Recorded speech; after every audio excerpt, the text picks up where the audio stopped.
Defrwch, ma' 'na reswm I ddathlu. Ma' ddeiant bob pechod yn enw yr Iesu. Y groes, roedd dy waed I yn llifo. Ond ar y trydydd diwrnod mi godaeth di eto. Mae gen ti bŵer dros farwolaeth, yno ti yma ein gobaith. Hallelujah, mae Crist yn fyw. Hallelujah, pob clod I ddiw. Hallelujah, fe ganon ni. Hallelujah, amen.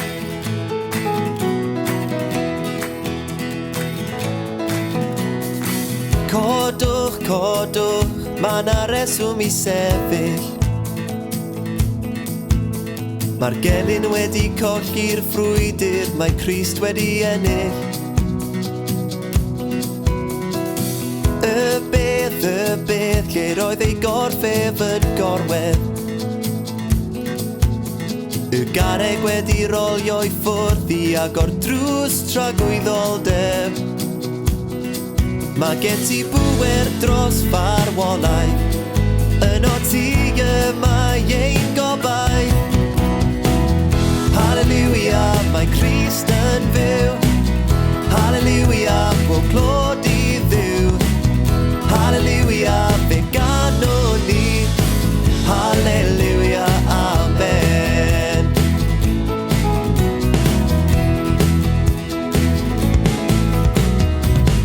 Hallelujah, hallelujah, hallelujah, amen.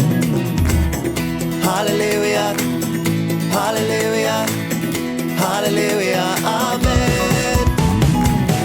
Hallelujah, hallelujah, hallelujah, amen. Hallelujah, hallelujah, hallelujah, amen. Hallelujah, mae Crist yn fyw. Hallelujah, pob clod I ddiw. Hallelujah, fe ganon ni. Hallelujah, amen. Hallelujah, mae Crist yn fyw. Hallelujah, pob clod I ddiw. Hallelujah, fe ganon ni. Hallelujah, amen. Hallelujah, amen. Hallelujah, amen.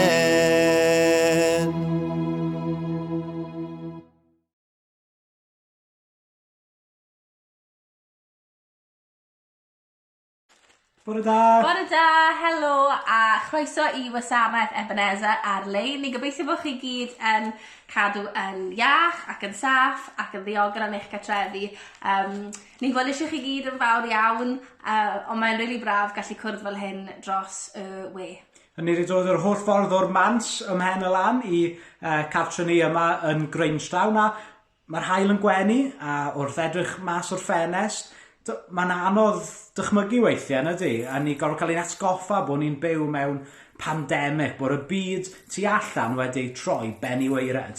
Ia, achos gair y flwyddyn heb os hyd yn hyn yw unprecedented. Ni'n clywed o hyd neu ni ar y teledu, ni'n byw mewn unprecedented times, ac yr haul hyfryd, ac bod I mor braf, ni hefyd yn byw mewn dyddiau tywyll a anodd. Mae'n gallu bod yn really unig ar y degau a ni'n gallu bod yn stryglo, yn feddyliol, yn gorfforol, yn ysbrydol pan ni ddim yn gallu cwrdd lan.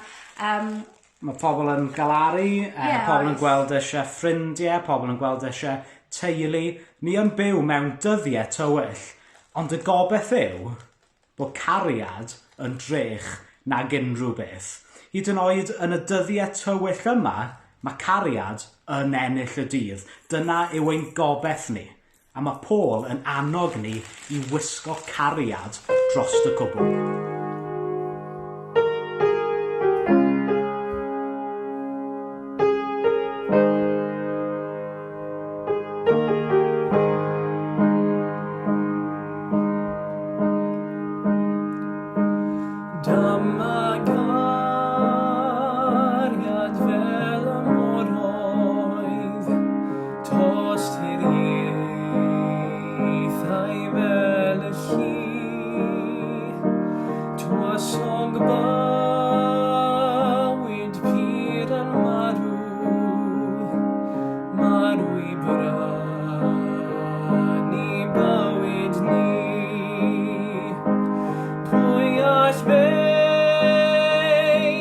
chofio amdano, pwy all beidio threithi glod, dyma gariad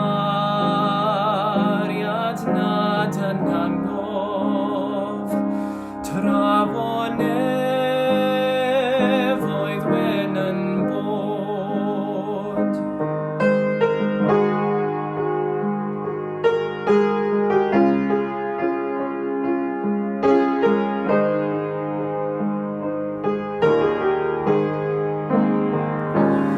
Ar galfaria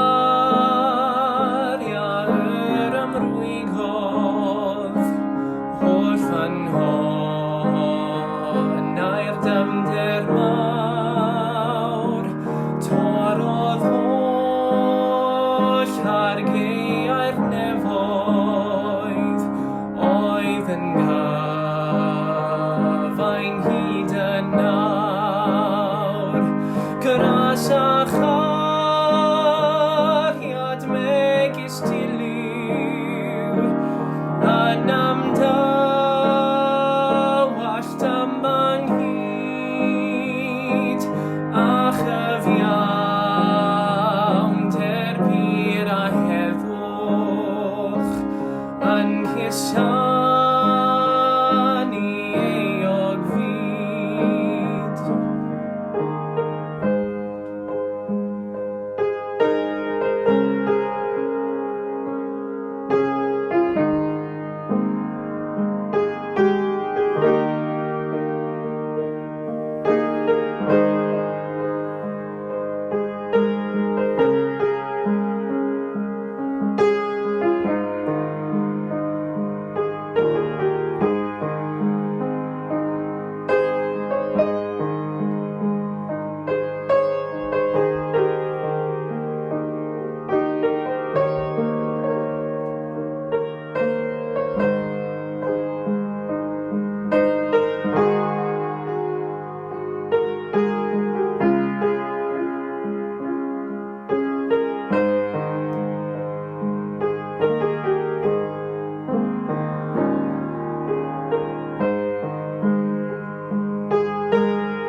Mae'n amhosib cael cyfarfod Ebeneser heb gyhoeddiadau, felly dim ond eich goffa chi i ymuno â ni ar Zoom ar nos Lun am 7 o'r gloch ar gyfer y cwyd gweddi a nos Fawrth am 6:30 ar gyfer grŵp Odyd. Yn Odyd, mae Alun wedi awgrymu bod ni yn cychwyn edrych ar y llyfr hwn gyda'n gilydd, Enjoying God. Ac felly, holwch Alun am fanylion Zoom i ymuno, bydd yn braf, gallu sgwrsio a dal lan a astudio gael Duw gyda'n gilydd. Luc, pennod 15, adnod 1. Roedd y dynion oedd yn casglu trethi i Rufain, a phobl eraill oedd yn cael eu hystyried yn bechaduriaid yn casglu o gwmpas Iesu i rando arno. Ond roedd y Phariseaid a'r arbenigwyr yn y gyfraith yn cwyno am wmblan. Mae'r dyn yma'n rhoi croeso i bobl sy'n bechaduriaid. Mae hyd yn oed yn bwyta gyda nhw. Felly dyma Iesu'n dweud y stori yma wrthyn nhw. Dychmygwch fod gan un ohonoch chi 100 o ddefaid, a bod un ohonyn nhw wedi mynd ar goll. Oni fyddai'n gadael y 99 ar y tir agored ac yn mynd i chwilio am y ddafad aeth ar goll nes dod o hyd iddi. A phan mae'n dod o hyd iddi, mae mor llawen. Mae'n ei chodi ar ei sgwyddau ac yn mynd adre. Wedyn, Mae'n galw I ffrindiau a'i gymdogion draw ac yn dweud wrthyn nhw, dewch I ddathlu. Dwi wedi dod o hyd i'r ddafad a dwi wedi mynd ar goll. Wir I chi. Dyma sut mae hi yn y nefoedd. Mae mwy o ddathlu am fod un pechadur wedi troi at Dduw, nag am 99 o bobl sy'n meddwl eu bod nhw'n iawn a dim angen newid. Un peth sydd yn galondyd mawr y dyddi yma yw sut mae'r gymdeithas y mae cymdogion fel petai wedi ail darganfod ein cariad at ein gilydd, neu rhyw ymdeimlad o berthyn I gymuned a dod ynghyd. Mae yna bob fath o gwaith gwirfoddol I weld. Mae pobl yn mynd I casglu prescriptions, pobl bregus, pobl yn mynd I neu siopa bwyd I rywun, neu rhywbeth syml fel rywun yn pigo lan ffôn a cael sgwrs gyda rywun chi'n gwybod sydd ar ben eich hunain. A rhywbeth amlwg arall, mae nhw I weld ym mhobman yw'r holl enfys sydd wedi ymddangos yn ffenestri tai pobl. Pobl yn cyhoeddi eu diolchgarwch nhw neu hyd yn oed eu cariad nhw at yr NHS a gweithwyr yr NHS. Ac o gamu allan ar stepen ein drws ffrynt ni am 8 o'r gloch bob nos Iau a clapio gyda'n cymdogion ni, mae yna wir ymdeimlad o gariad cymunedol. Ac I lawer, mae'r ymdeimlad yma o berthyn a helpu ein gilydd yn nerth yn y dyddiau tywyll yma. Mae'r cariad yma sydd fel petai wedi blaguro yn ein cymdeithas ni yn nerthu pobl I fynd trwy y cyfnod anodd yma.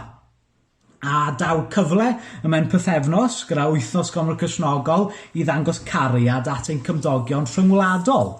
Bydd y ddim yn wythnos Gomor Cristnogol arferol, bydd yna ddim nocio drws I ddrws, bydd yna ddim bwreiau coffi, fyddwn ni ddim hyd yn oed gallu cwrdd ynghyd I addoli wyneb yn wyneb, ond bydd yna gyfle ar-lein I roi yn hael a dros ein brodyr a'n chwiorydd rhyngwladol.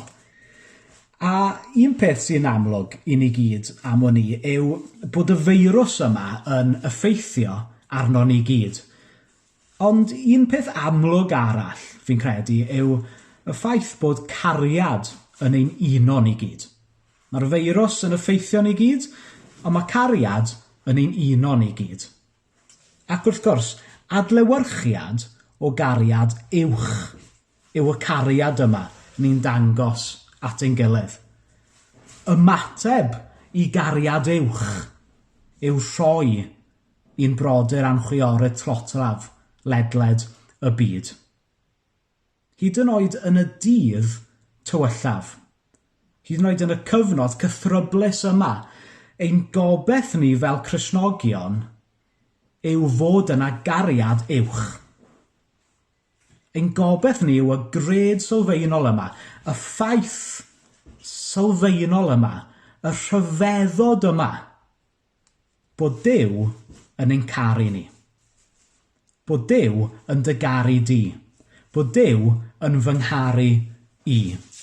Gweitha ein sefyllfa, gweitha fe'n teimladau, mewn glaw neu hindda, mae Duw yn ein caru ni. Cymerwch dameg y ddafad golledig enghraifft.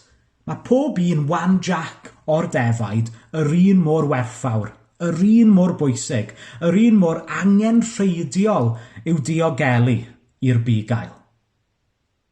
Wrth gwrs, esbonio pethau mawr am Dduw mewn ffordd syml oedd Iesu yn neud yn ei damhegion. A yma, mae'n esbonio I ni fod Duw yn caru pob un unigolyn gyment, nes ei fod yn barod I fynd allan a canfod pob un ohonom.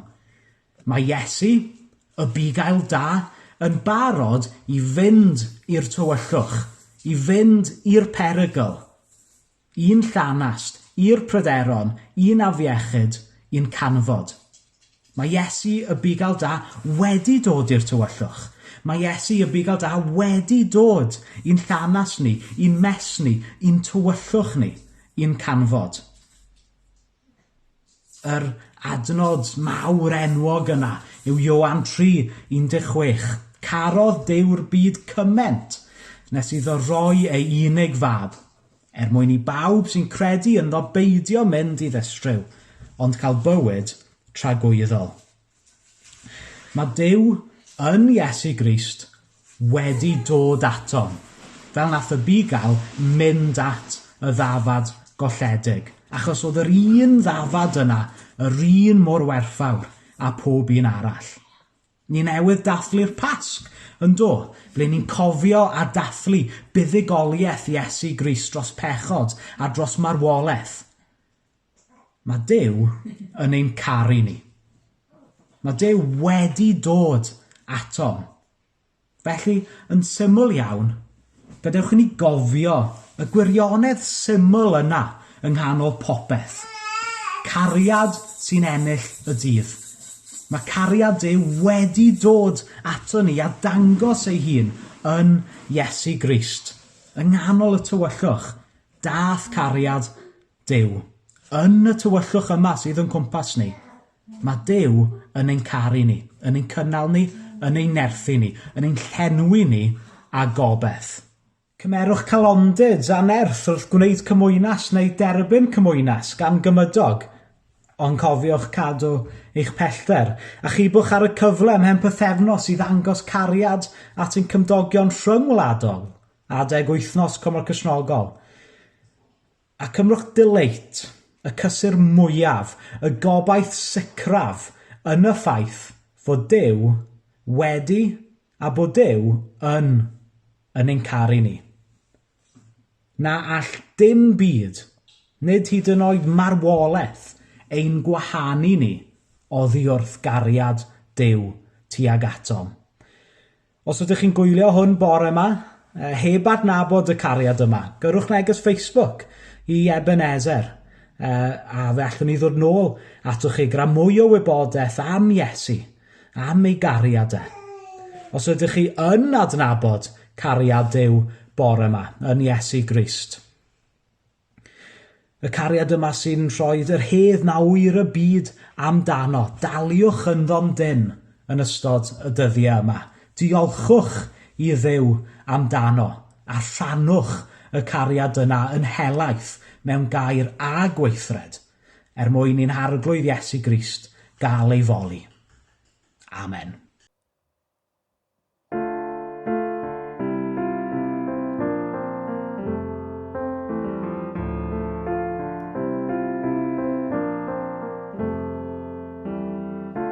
Does dim uchder, does dim dyfnder, allai'n gwahanu o dy gariad di.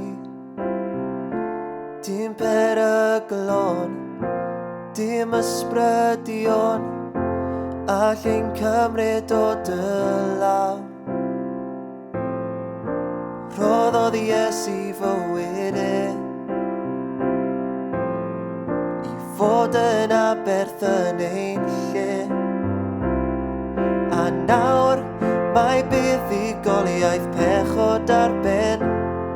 Fe farwodd ar y groes a rwygodd y llen.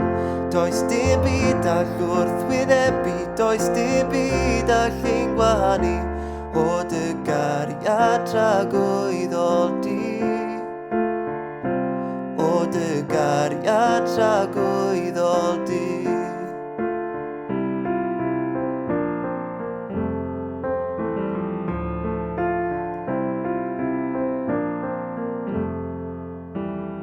Does dim iselder, dim anhawster, all ein gwahanu ni o'i gariad e. Dim anobaith, dim marwolaeth, concrodd dy gariad dros y bedd. A nawr mae Iesu Grist yn fyw.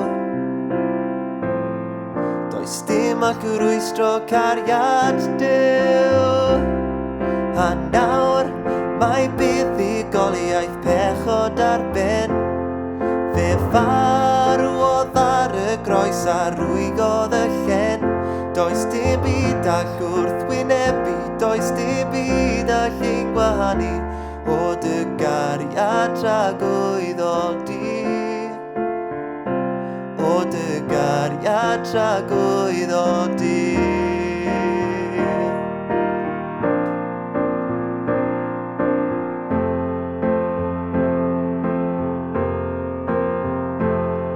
Does dim byd yn y bydysawd allai'n gwahanu o dy gariad di.